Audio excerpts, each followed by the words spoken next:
हमारे चैनल को सब्सक्राइब करें और बेल आइकन दबाएं।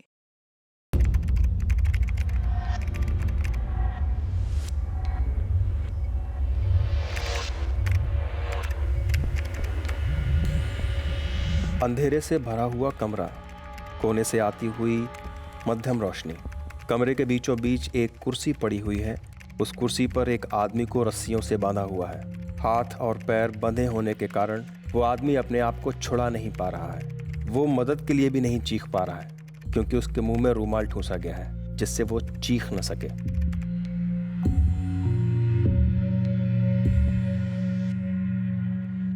हर बार मैं ही हार मानूं क्या? मेरी भी कुछ सपने हैं। मैं भी कुछ बनना चाहता हूं जिंदगी में। बहुत झुक लिया, अब और नहीं झुकूंगा मैं। इस बार मैं हार नहीं मानूंगा। जो चाहता हूं उसको हासिल करके रहूंगा।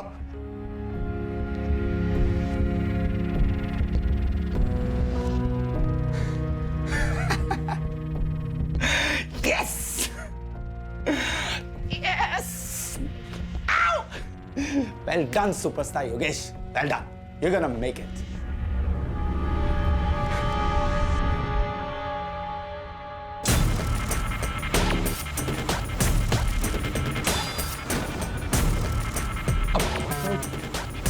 कौन? क्या चाहते हो आप लोग मुझसे? हाँ?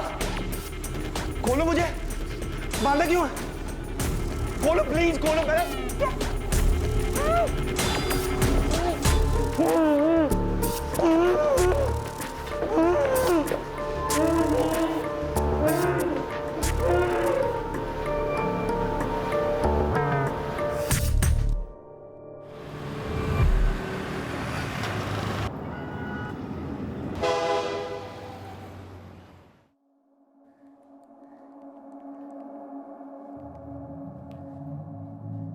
The number you have called is currently switched off.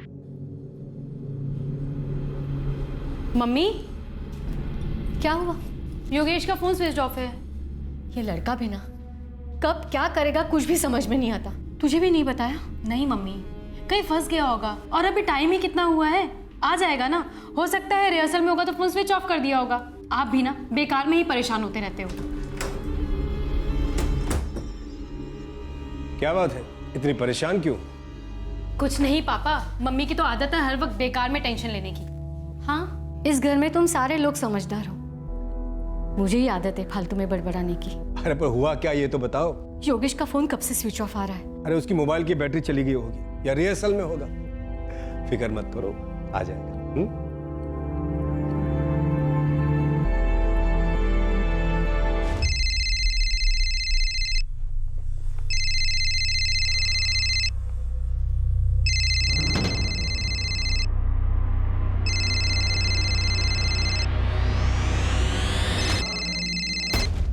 अरे कहाँ हो तुम? अगर देर से आना था तो कम से कम दीक्षा को ही बता के जाते। तुम्हारी माँ कितनी परेशान है। Hello hello. सुन, अपने बेटे से प्यार है ना, तो आज रात 12 बजे तक 3 लाख रुपए का इंतजाम कर। कौन कौन बोल रहा है? अभी तक तो कोई नहीं, लेकिन अगर पैसे नहीं मिले ना तो जिंदगी भर अपने बेटे के कातिल के नाम से याद रखेगा मुझे। क्या बकवास कर रहे हो? कौन हो कौन तुम? और योगेश कहाँ है? पैसे का इंतजाम कर, पैसे का।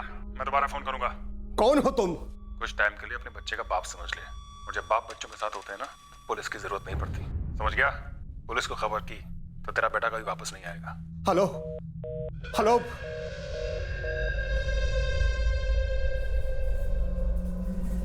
The number you have called is currently switched off.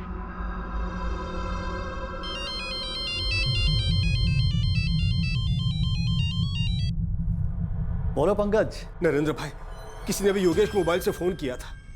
कह रहा था कि योगेश उनके पास है और आज रात तक 3 लाख रुपयों की मांग की है। क्या मतलब? मुझे कुछ समझ में नहीं आ रहा है। उसने योगेश के मोबाइल से ही फोन किया था और जब मैंने दोबारा फोन किया तो स्विच ऑफ आ रहा है। पुलिस में न जाने की धमकी दी है। क्या करूं?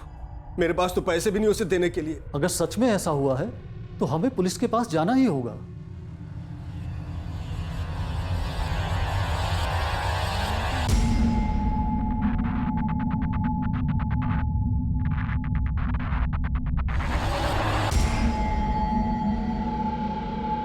दिल्ली का 22 साल का योगेश झा एक दिन घर नहीं लौटा। उसी रात फिरौती के लिए कॉल आया।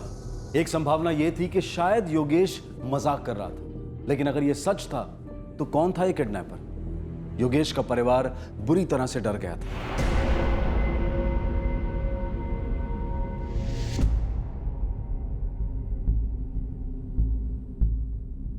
सर, उसने 3 लाख रुपयों की मांग की है और कहा कि वो फिर से कॉल करेगा। और कुछ बोला वो? सर, मैं कुछ और पूछता इससे पहले उसने फोन काट दिया। पैसे कब डिलीवर करने हैं, कहाँ डिलीवर करने हैं, इस बारे में कुछ कहा उसने? नहीं सर।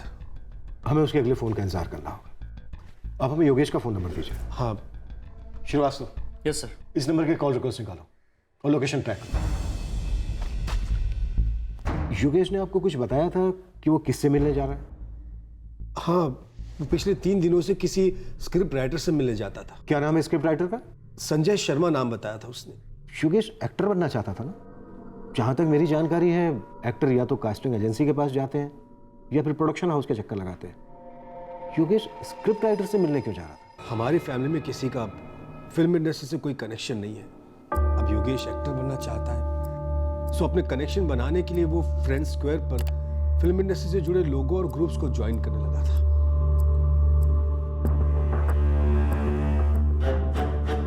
उसी ग्रुप में योगेश इस संजय शर्मा के कांटेक्ट में आया था। मैं अपनी एक स्क्रिप्ट पे फिल्म बनाने जा रहा हूँ और मुझे दिल्ली में ही नए चेहरों की तलाश है। जो कोई भी इंटरेस्टेड है वो मुझे अपना पोर्टफोलियो इनबॉक्स कर सकता है।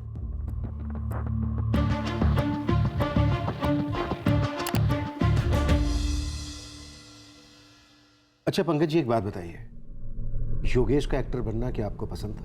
जी, शुरुआत में हमने कई बार उसे मना किया, क्योंकि एक्टिंग में करियर बनाने के लिए इतनी दूर मुंबई हम उसे नहीं भेजना चाहते थे, लेकिन वो अपनी जिद पर अड़ा रहा।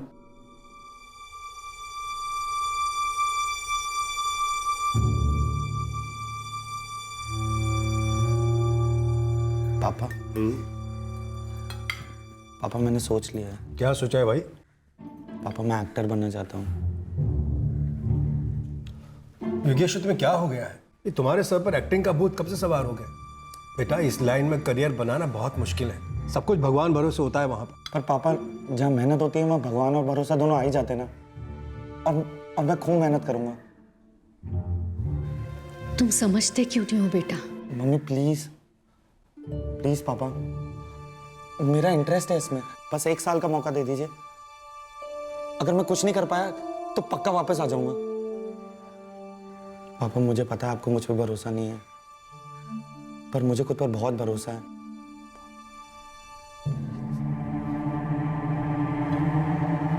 प्लीज, अब या तो आप लोग मुझ पर भरोसा कर लीजिए या कम से कम मेरा भरोसा ही टूटने दीजिए ना। पर उसके लिए आपको मुझे 1 साल तो देना होगा। अगर कुछ नहीं हो पाया तो आप जो कहोगे मैं वो करूंगा। पापा देखो बेटा, हमें तुम पर बहुत भरोसा है, बस हम तुझे खुद से दूर नहीं करना चाहते। मुंबई बहुत दूर है बेटा, अकेले तुम कैसे रहोगे वहां? पापा, आप उसकी चिंता बिल्कुल मत कीजिए, वो सब मैं संभाल लूंगा। और वैसे भी आपका बेटा तो कल का सुपरस्टार है ना। और पता है आपको, इन सुपरस्टार्स के पास ना बहुत पैसा होता है। जब भी इच्छा करेगी मैं उड़ के आ जाऊंगा आप लोगों के पास। ठीक है सुपरस्टार साहब, जब आपने तय कर ही लिया है तो जाइए। थैंक यू पापा।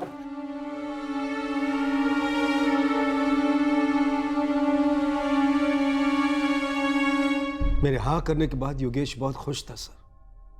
अपनी तैयारी में लग गया, डिप्लोमा किया, इस लाइन के लोगों से मिला, कनेक्शंस बनाए। अच्छा, ये जो स्क्रिप्ट राइटर है संजय शर्मा, आप लोग कभी मिले थे इससे? नहीं सर। योगेश ने कभी कुछ बताया था संजय शर्मा के बारे में? हाँ, एक बार मैंने उससे पूछा था संजय के बारे में। क्या नाम बताया तुमने उनका? पापा, संजय शर्मा। अच्छा, ये रहते कहाँ है?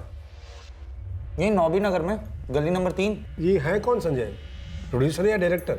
नहीं पापा, वो स्क्रिप्ट राइटर है और उनकी फिल्म का प्री प्रोडक्शन शुरू होने वाला है। और पता है, वो मुझे कास्ट करना चाहते हैं लीड रोल के लिए।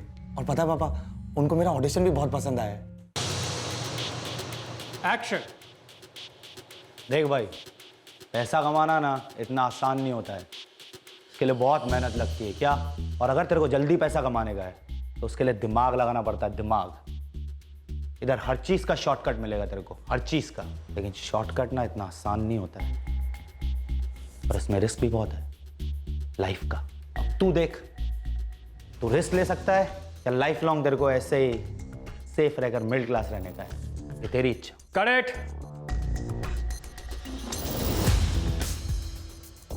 Very nice Yogesh, you have potential, बहुत आगे जाओगे तुम, बस थोड़ा सा रिफाइन करना पड़ेगा। But I really like the audition, very nice, I think you the best इस रोल के लिए। Keep it up. पापा lead role, it's a big break for me.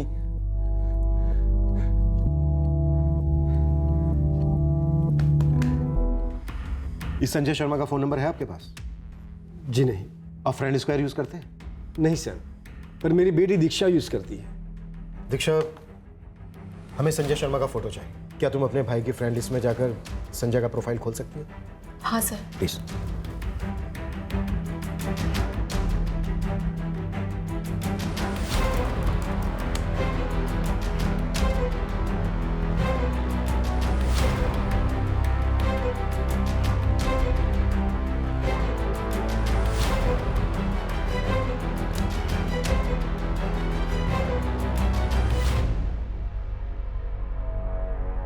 Srivastava. Yes sir.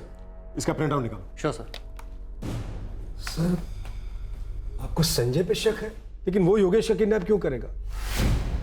नहीं, देखिए मैं ऐसा बिल्कुल नहीं कह रहा हूं कि संजय ने ही योगेश का किडनैप किया है, पर अभी हमारे पास सिर्फ यही एक नाम है और संजय ही वो आखिरी इंसान है जिससे योगेश मिलने गया था।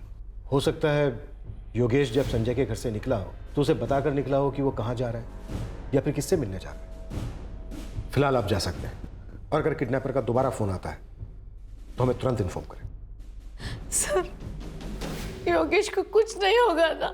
हम अपनी तरफ से पूरी कोशिश करेंगे, भरोसा कीजिए हम पर।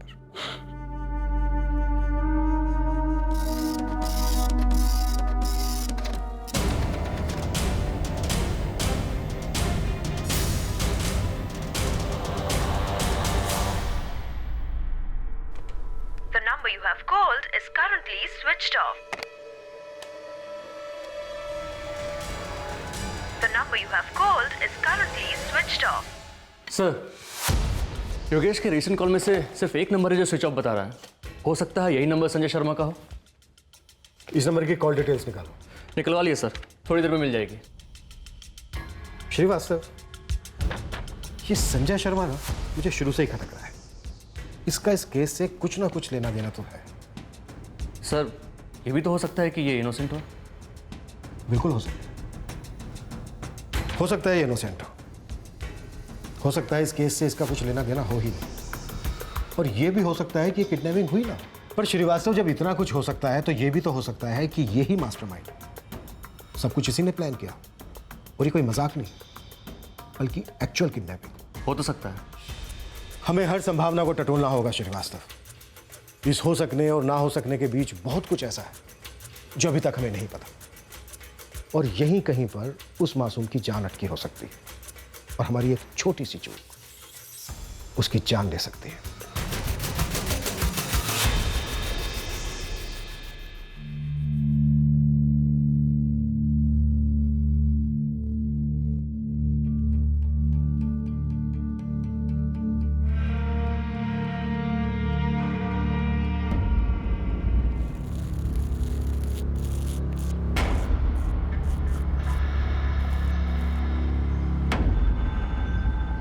सर, हमारा शक सही निकला।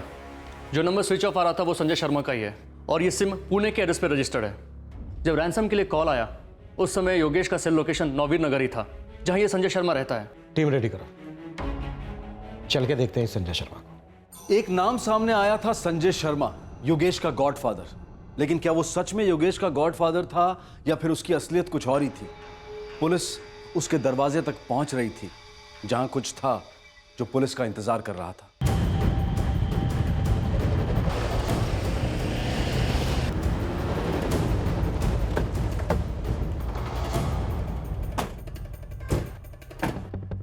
सुनील, सर। पता करो ये संजय शर्मा रहता कहाँ है। Yes sir.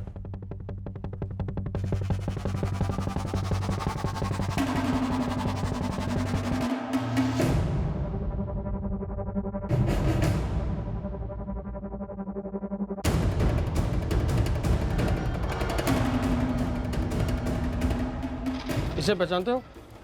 हाँ साहब, जानता हूँ सर। कहाँ रहता है ये? साहब वो सामने के अनमोली का अपार्टमेंट में फ्लैट नंबर 201 में रहता है।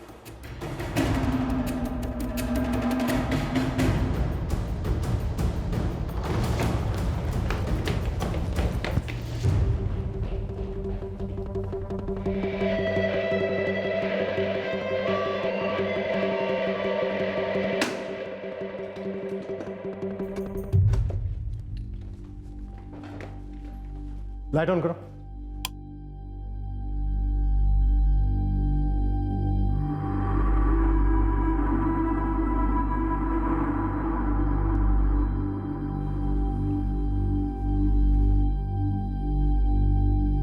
सुनील सर, खोलो इसे।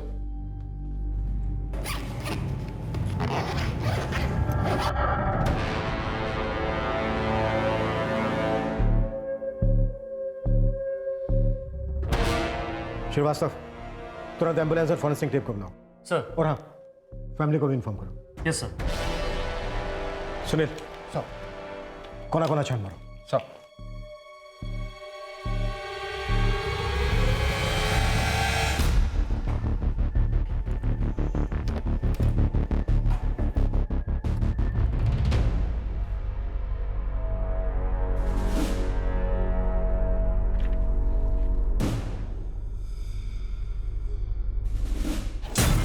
खोलो मुझे, क्यों बांधा हुआ है? खोलो मुझे, खोलो प्लीज, खोलो। मेरा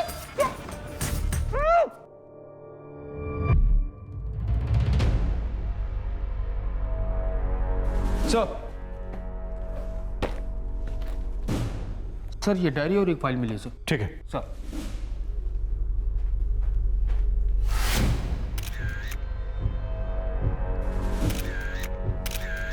सर लगता है इसी रुमाल से विक्टिम का मुंह स्टफ किया गया था ताकि वो आवाज़ नहीं निकाल सके। फिंगरप्रिंट्स और फुटप्रिंट्स की रिपोर्ट कब तक मिलेगी? जी कल दोपहर तक। ठीक है, थैंक यू।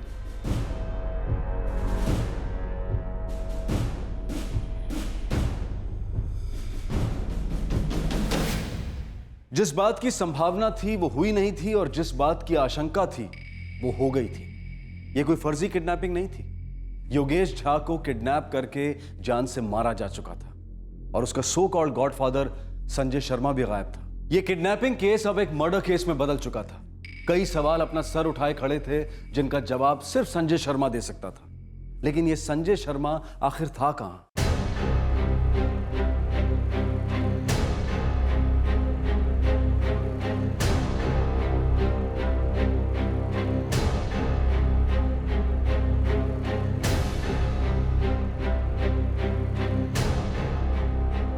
सर, संजय की डायरी से काफी सारे नंबर्स मिले हैं, अलग अलग शहरों के। कॉल करके देखो क्या निकलता है। कहीं ऐसा तो नहीं कि टारगेट संजय था और शिकार योगेश भी हो गया हो? शायद संजय के साथ भी कुछ बुरा हुआ हो।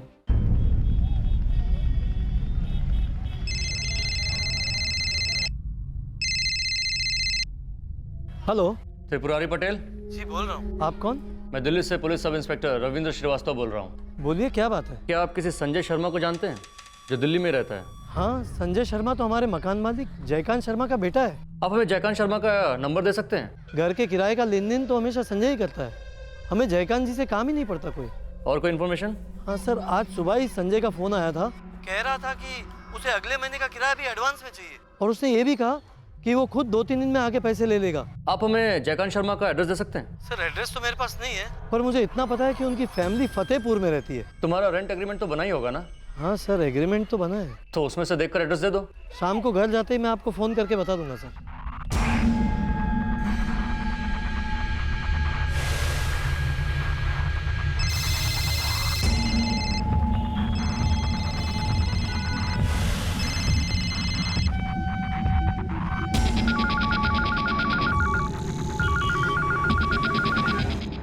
सर, इस डायरी से 3 नंबर्स मिले हैं जो फिरोजाबाद, गोरखपुर और भदोही के हैं। सर, ये उन लोगों के नंबर्स हैं जो संजय के फादर के टेनेंट्स हैं। इन टेनेंट्स में से किसी से कोई बात हुई? हाँ सर, फिरोजाबाद और भदोही के टेनेंट को तो कुछ मालूम नहीं, लेकिन गोरखपुर के उनके टेनेंट त्रिपुरारी को आज सुबह ही संजय का फोन आया था और वो उससे 1 महीने का रेंट एडवांस मांग रहा है और ये भी कहा कि 2-3 दिन में वो खुद पैसे लेने आएगा। मतलब संजय फरार है, वो विक्टिम नहीं, शायद एक्यूज्ड है। वो गोरखपुर के आसपास ही हमें कहीं मिलेगा। फिरोजाबाद और भदोही पुलिस स्टेशन को उसके फोटो सर्कुलेट करो और उनसे कहो कि हर जगह पर नजर रखें। वो हमें वहीं कहीं मिलेगा। भेड़िए को भूख लगी है तो शिकार करने निकलेगा ही। बस हमें जाल बिछाकर रेडी रहना है।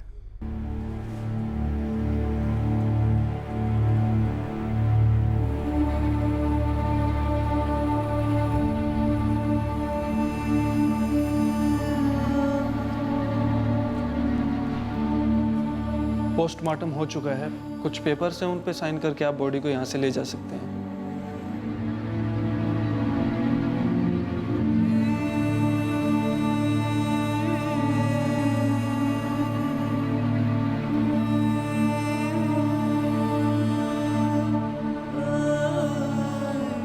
पापा उसकी चिंता बिल्कुल मत कीजिए आप, वो सब मैं संभालूंगा। और वैसे भी आपका बेटा तो कल का सुपरस्टार है ना।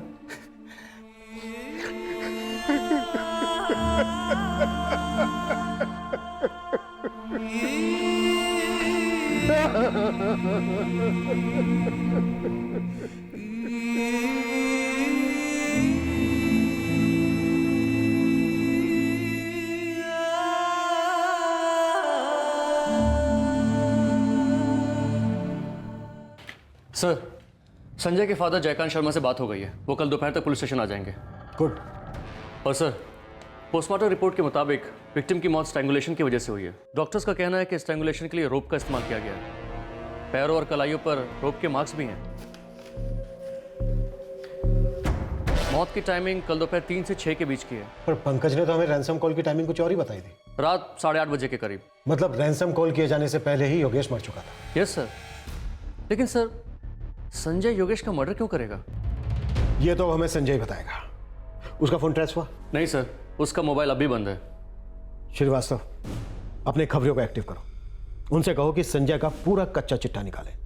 वो क्या करता था, किन किन लोगों से मिलता था, और हाँ, इसकी आने वाली फिल्म की भी मुझे पूरी जानकारी चाहिए। Yes sir. पता करो संजय की किसी के साथ दुश्मनी या अनबन या फिर प्रोफेशनल जेलेसी, जिसकी वजह से किसने ऐसा किया हो, ताकि इसकी आने वाली फिल्म पर फर्क पड़ सके।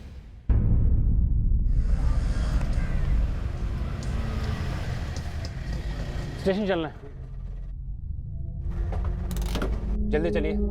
सर, संजय के फादर जयकांत शर्मा को पुलिस स्टेशन बुलाया। और वो आने के लिए इजीली तैयार भी हो गए? हाँ सर, ये कहा कि उनकी प्रॉपर्टी को लेकर कंप्लेंट आई है, अर्जेंट में दिल्ली आना पड़ेगा वरना वारंट इशू हो जाएगी। वो 2 घंटे में यहाँ पहुँच जाएंगे। एक खबरी को भी उनके पीछे लगा दिया है।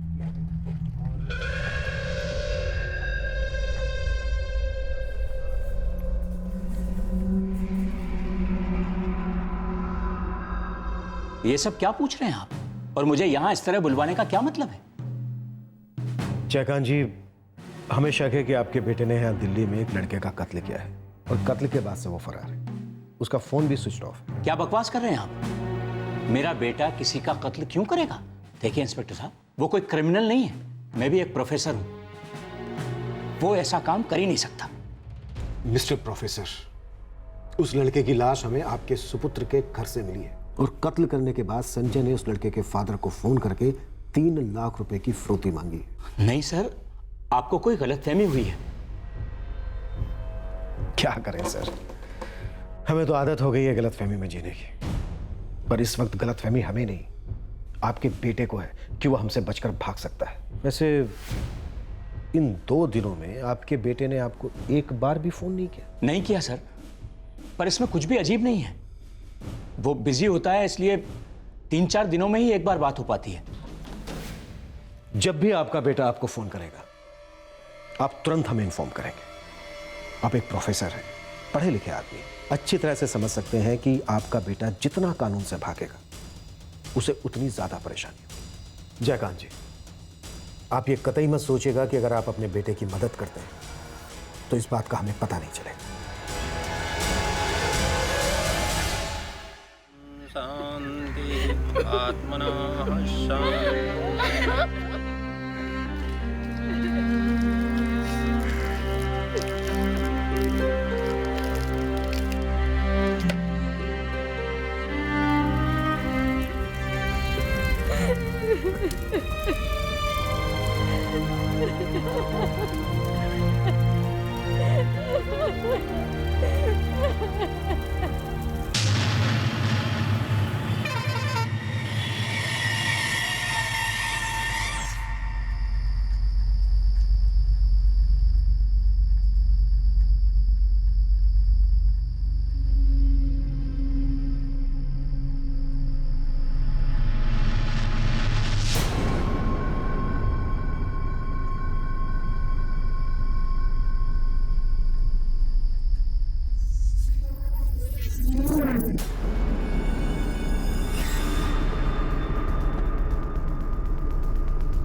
हेलो पापा, मैं संजय बोल रहा हूँ। कहाँ है तू?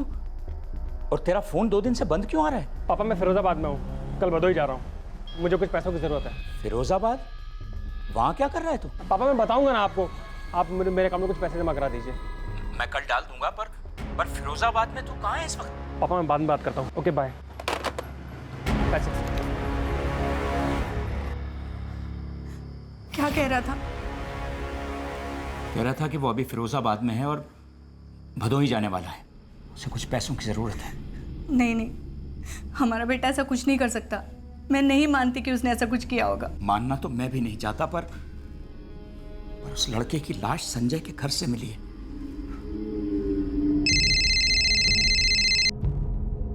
हाँ बेटू बोल। साहब पूरी कुंडली छान मारा, इस संजय का बैकग्राउंड पूरा क्लियर है। अपनी स्क्रिप्ट पर फिल्म बनाना चाह रहा था, कुछ प्रोड्यूसरों से मिला भी, पर कहीं से ना हाँ हुआ और ना ही ना।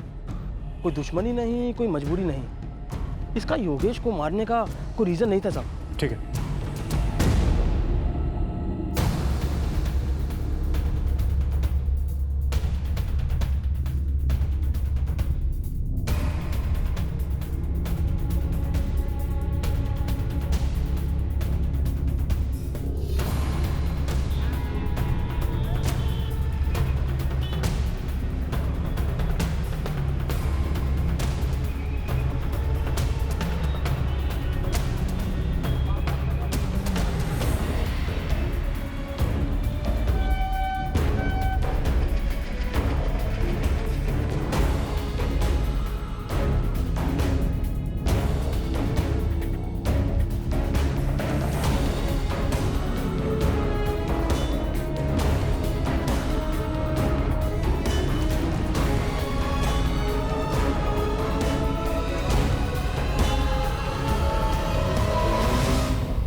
हेलो हेलो पापा। अब कहाँ है बेटा तू? पापा मैं आजमगढ़ में हूँ पापा। इतना परेशान क्यों है? क्या बात है बेटा? संजय बेटा क्या हुआ? वो पापा एक्चुअली मुझसे दिल्ली में एक लड़के का मर्डर हो गया गलती से। क्या बोल रहा है तू? मुझे बहुत डर लग रहा है पापा, पुलिस मेरे पीछे पड़ी होगी। पापा प्लीज पुलिस को मत बताना। संजय मेरी बात सुन, तू सीधे पुलिस के पास जाओ, सरेंडर कर दे। नहीं पापा नहीं, मैं जेल नहीं जाना चाहता। बेटा देख, तू पहले सरेंडर कर दे, फिर हम तुझे निकलवा लेंगे। नहीं पापा। देख बेटा, मैं हरिहर चाचा से बात करता हूँ, वो जरूर हमारी मदद करेंगे, हम तेरी बेल करवा लेंगे। अच्छा तू एक काम कर, तू सीधे घर आ जा, मैं सब ठीक कर दूंगा बेटा। ठीक है पापा, मैं आ जाता हूँ।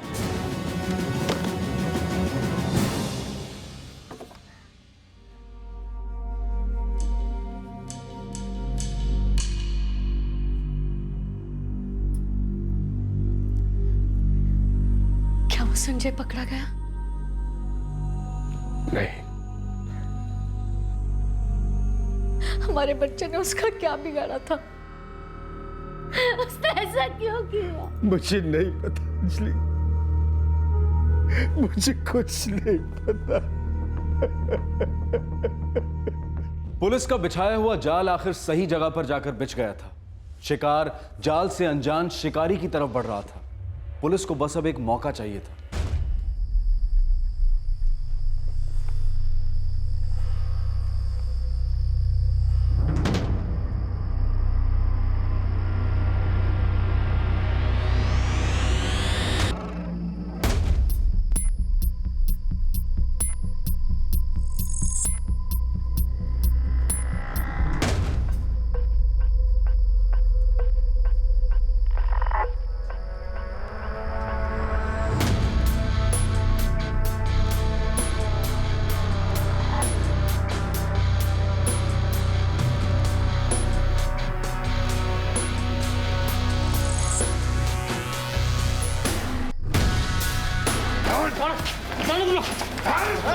क्या हो गया? मुझे दो। अरे मुझे दो। चलो जाओ जाओ। चलो साथ में।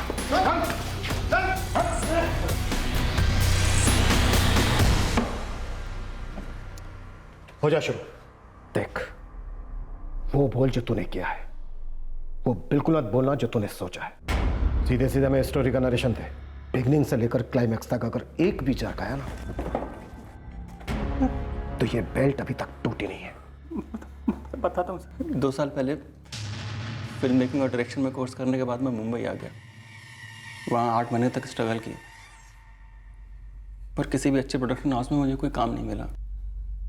कुछ समझ में नहीं आ रहा था, तो मैं दिल्ली शिफ्ट हो गया। मुंबई के मुकाबले दिल्ली सस्ता है रहने के लिए।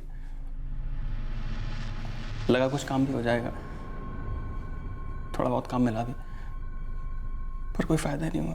फिर मेरे पास पैसे एकदम ख़त्म हो गए थे सर, और मैं नहीं चाहता था कि मैं घर से पैसे मांगता रहूं। इस बीच में योगेश कहाँ से आ गया? उसे मारने की वजह? मेरी ज़रूरतें ही मेरी वजह बन गई थी सर। हर ज़रूरत को पूरा करने के लिए पैसों की ज़रूरत थी, जो मेरे पास बिल्कुल नहीं थी।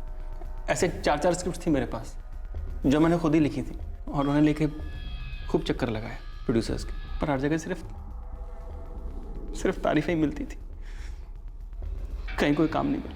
बिना पैसों के दिल्ली रहना मेरे लिए बहुत मुश्किल हो गया था सर। और आखिरकार मेरे दिमाग में ये प्लान आया। कैसा प्लान?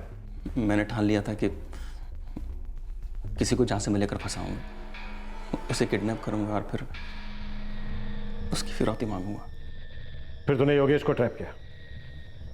जी सर। कैसे? मैं अपनी एक स्टोरी पे फिल्म बनाने जा रहा हूँ और मुझे दिल्ली में ही नए चेहरों की तलाश है। जो कोई भी इंटरेस्टेड है वो मुझे अपना पोर्टफोलियो इनबॉक्स कर सकता है। फिर जैसा कि तूने सोचा था, योगेश तेरे जाल में फंस गया? जी सर। मुझे पैसों की जरूरत थी और योगेश को चांस की। मैं उसे चांस तो नहीं दे सकता था, पर सपने जरूर दिखा सकता था। योगेश मेरे झांसे में आ चुका था और फिर एक दिन मैंने उसे अपना मोबाइल नंबर मैसेज किया। ये मेरा नंबर है, मुझे फ़ोन करो, मेरे पास तुम्हारे लिए एक रोल है। मुझे पता था योगेश मुझे कॉल करेगा। पहली बार मैंने जानबूझकर उसका फ़ोन नहीं उठाया, मगर उसी शाम को उसने मुझे दोबारा फ़ोन किया। हेलो संजय जी। हाँ बोल रहा हूँ। आप कौन? जी मैं योगेश बोल रहा हूँ। हमारी फ्रेंड स्क्वायर पे बात हुई थी। ओह योगेश, कैसे हो? सॉरी यार, मैं तुम्हारा फ़ोन रिसीव नहीं कर पाया, मैं थोड़ा बिजी था। नहीं कोई बात नहीं सर, आप बताइए। I am good. वैसे मैंने तुम्हारे फोटोज़ देखे फ्रेंड स्क्वायर पे, काफ़ी अच्छे हैं, इसीलिए मैंने तुम्हारे स्टेज शोज और शॉर्ट फिल्म के वीडियोस चेकआउट किए। And I must say you have potential, काफ़ी प्रॉमिसिंग लग रहे हो। लुक्स भी अच्छे हैं और एक्टिंग भी काफ़ी अच्छी लग रही है। Thank you sir. अच्छा योगेश, कल क्या तुम मेरे घर आ सकते हो? वो एक्चुअली आजकल थोड़ा ज़्यादा बिजी रह रहा हूँ ना, फिल्म का काम शुरू हो रहा है ना, कुछ मीटिंग्स हैं फाइनेंसर्स के साथ। कल आमने सामने बैठ के बात कर लेंगे, काफ़ी कुछ क्लियर हो जाएगा, और स्क्रिप्ट के हिसाब से एक छोटा सा ऑडिशन भी ले लेंगे। नो प्रॉब्लम सर, मैं कल आ जाता हूँ आपके पास। Okay, see you. Okay sir, thank you.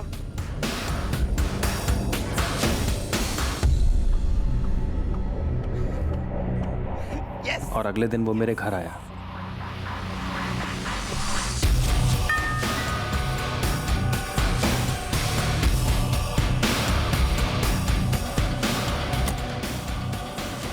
Hello sir. Yogesh, right? Yes sir. Come in. ये लो स्क्रिप्ट, इसे पढ़ लेना। लीड रोल में जा रहा तुम्हारा लुक, देखते हैं एक्टिंग कैसे कर पाते हो, इसलिए इसे ध्यान से पढ़ना, क्योंकि एक स्क्रिप्ट ही एक्टर की सबसे बड़ी टीचर होती है। हाँ सर, डेफिनेटली सर। तो मैं स्क्रिप्ट पढ़ लेता हूँ, और आप एक्टिंग की बिल्कुल भी चिंता मत कीजिए, मैं बहुत मेहनत करूँगा इस कैरेक्टर के लिए। मुझे तुमसे ऐसी उम्मीद है। इसी फिल्म का प्री प्रोडक्शन शुरू हो रहा है और लीड रोल के लिए एक्टर की ज़रूरत है, बट आई थिंक मुझे मेरा हीरो मिल गया है। Thank you sir. योगेश मेरी बातों में आ चुका था, मुझे बस अपना प्लान एग्जीक्यूट करना था। हमने उस दिन स्क्रिप्ट डिस्कशन ही किया। वो गलती करता, मैं उसे करेक्ट करता, मैं उसे समझाता रहा, इमोशंस, मूड और एक्सप्रेशंस के बारे में। वो भी पूरी लगन से सुनता रहा।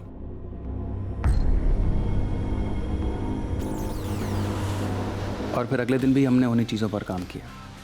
योगेश इम्प्रूव भी कर रहा था।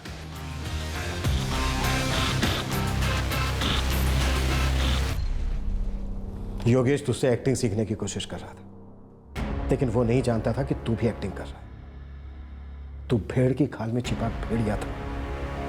तुझे तो पैसे चाहिए थे ना, फिर तूने उसको मार क्यों डाला?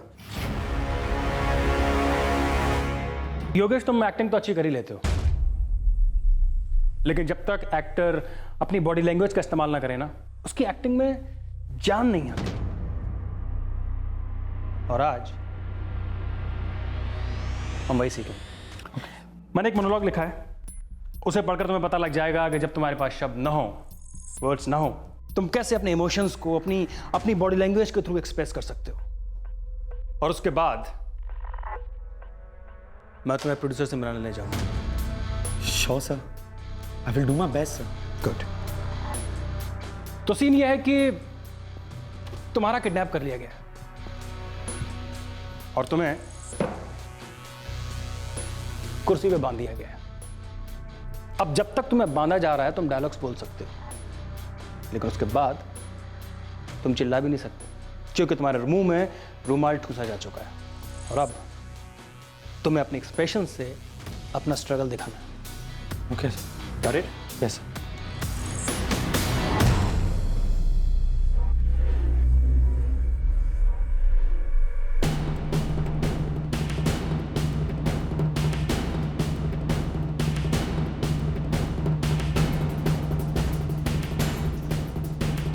कौन हो आप लोग? हाँ, कौन हो? बताओ क्या चाहते हो? खोलो मुझे, क्या चाहते हो आप लोग मुझसे? और ये मुझे बांधा क्यों है? खोलो से, खोलो, खोलो प्लीज, खोलो। मेरा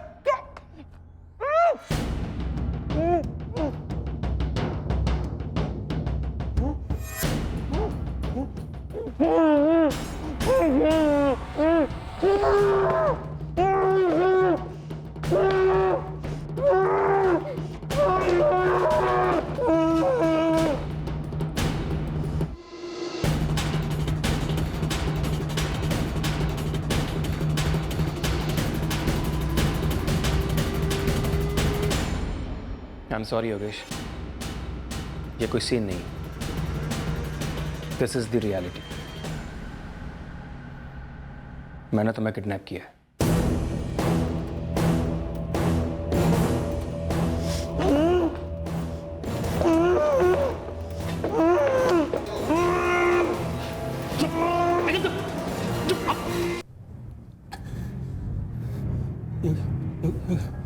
योगेश, योगेश,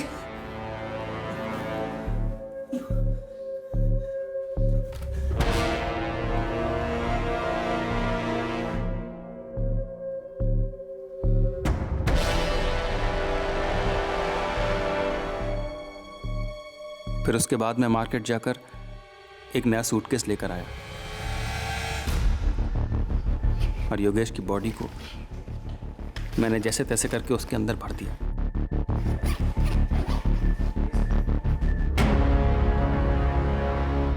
मैं लाश को ठिकाने लगाना चाहता था, मगर जब मैंने फ्लैट के बाहर देखा तो लोगों का आना जाना चल रहा था।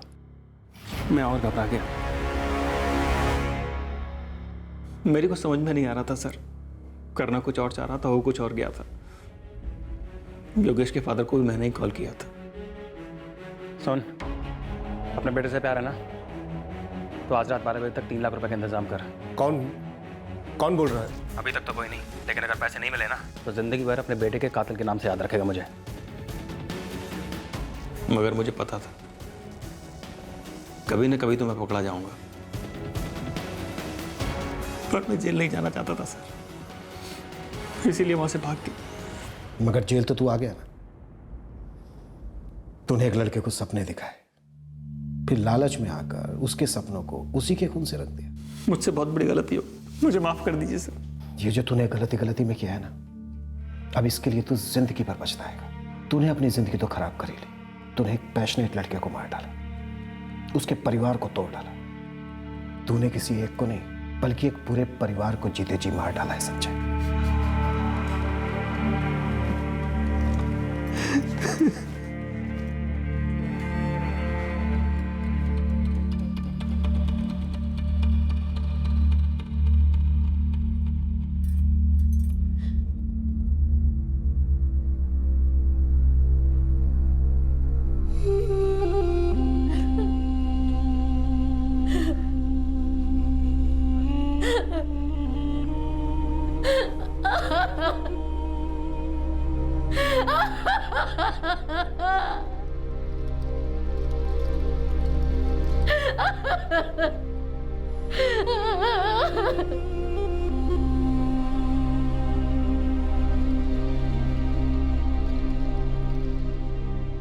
पुलिस ने संजय शर्मा के स्टेटमेंट के आधार पर उसे आईपीसी की धारा 364A wrongful confinement and kidnapping, धारा 302 मर्डर और धारा 201 क्रिमिनल इंटेंशन के तहत बुक किया है। संजय शर्मा फिलहाल जुडिशियल कस्टडी में है और उसके खिलाफ चार्जशीट फाइल की जा रही है। संजय एक स्क्रिप्ट राइटर था, कहानियां लिखता था, पात्रों की फीलिंग्स को समझता था। क्या वो योगेश की फीलिंग्स को नहीं समझ पाया? क्या वो ये नहीं समझ पाया कि उसकी इस हरकत से एक पूरा परिवार टूट जाएगा? संजय ने सिर्फ लालच के इमोशन को समझा और एक जुर्म किया। हकीकत में पैसा कमाने के सारे शॉर्टकट्स सिर्फ अंधी गलियों में ही खत्म होते हैं। आपसे फिर मुलाकात होगी क्राइम पेट्रोल सतर्क में एक और नए केस के साथ। तब तक अपना ख्याल रखें, सुरक्षित रहें और याद रखें, जो टूटता है वो फिर जुड़ भी सकता है, बस हौसला बरकरार रखें। सही वक्त, सही कदम, सतर्क रहें। जय Hind. For more updates, subscribe to our channel, click the show links and enjoy watching the videos.